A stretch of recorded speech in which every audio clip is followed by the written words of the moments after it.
merdeka.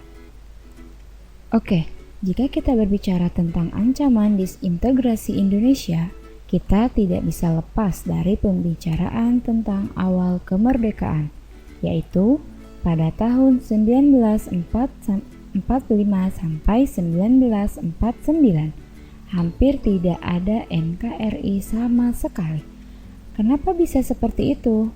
Yang pertama adalah karena belum jelasnya konsep dari Republik Indonesia itu sendiri, karena masih merupakan suatu warisan atau bekas Hindia Belanda. Hindia Belanda juga melewati perjuangan yang sangat panjang untuk menjadi negara yang besar, bukan karena masuknya Belanda, kemudian Hindia Belanda menjadi negara besar pada saat itu, melainkan telah melewati beberapa pertempuran dan perebutan wilayah, hingga akhirnya Hindia Belanda bisa menjadi negara besar pada saat itu. Pada tahun 1945, ketika Jepang menyerah terhadap sekutu dan Indonesia memproklamirkan diri, belum ada kepastian tentang semua wilayah Hindia Belanda. Apakah akan ikut menjadi satu negara Indonesia atau tetap ikut dengan pemerintahan Belanda? Disitulah terjadi perpecahan, yaitu wilayah pro-Belanda dan pro-Republik. Perpecahan tersebut sudah merupakan cikal bakal dari disintegrasi. Lalu, apa penyebab dari perpecahan tersebut? Kita sudah mempelajari bahwa Indonesia sudah mengalami beberapa perundingan dan juga perjuangan, yaitu ada Perjanjian Linggarjati pada tahun 1946 yang ditandatangani oleh kedua negara pada tahun 1947. Kenapa hal tersebut merupakan suatu ancaman disintegrasi? Karena pada saat itu wilayah RI dibagi. Jika sebelumnya semua wilayah dari Sabang sampai Timur sepakat menjadi bagian Indonesia, kemudian karena ada beberapa wilayah yang setengah hati, maka wilayah Indonesia dibagi menjadi Jawa, Madura, dan Sumatera. Sisanya berada di bawah pengaruh Belanda. Dampak dari perjanjian tersebut muncullah istilah negara boneka. Itulah awal dari munculnya disintegrasi bangsa.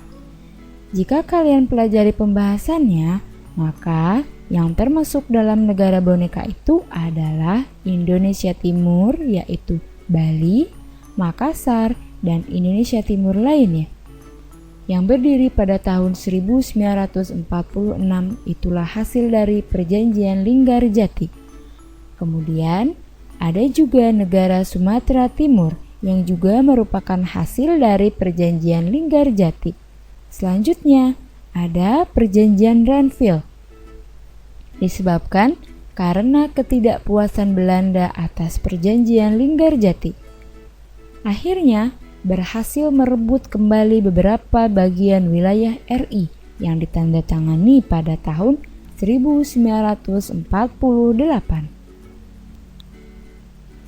Kenapa disintegrasi yang terjadi semakin besar? Karena pada saat itu wilayah kekuasaan RI hanya meliputi Jawa Tengah, Yogyakarta, dan Sumatera selain Sumatera Timur, karena wilayah lainnya membentuk negara sendiri. Ada negara Jawa Timur, negara Pasundan, dan juga negara Madura.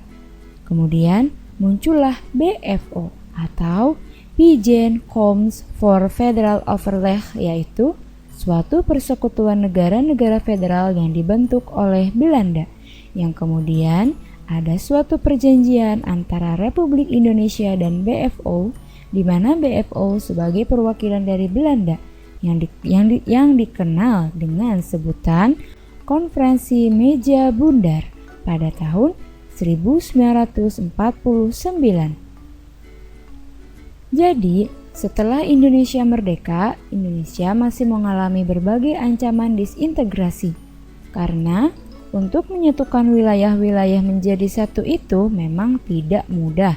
Banyak sekali perundingan-perundingan yang harus ditandatangani oleh bangsa Indonesia sampai akhirnya mencapai kesepakatan bahwa wilayah Republik Indonesia Serikat itu adalah dari Sabang sampai ke Maluku.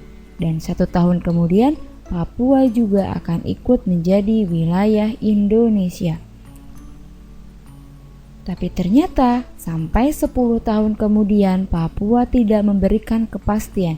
Itulah informasi yang perlu kalian tahu, bahwa ancaman disintegrasi Indonesia tidak hanya yang ada di buku pelajaran saja.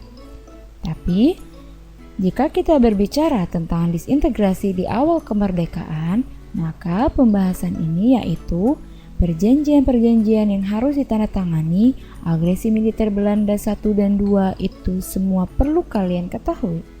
Karena semua itu termasuk cikal bakal dari semua disintegrasi yang nantinya akan terjadi di kemudian hari. Dan sampai pada masa pemerintahan Orde Baru, masih terdapat pihak-pihak yang pro Belanda dan juga pro Republik. Jadi, Republik Indonesia belum benar-benar utuh.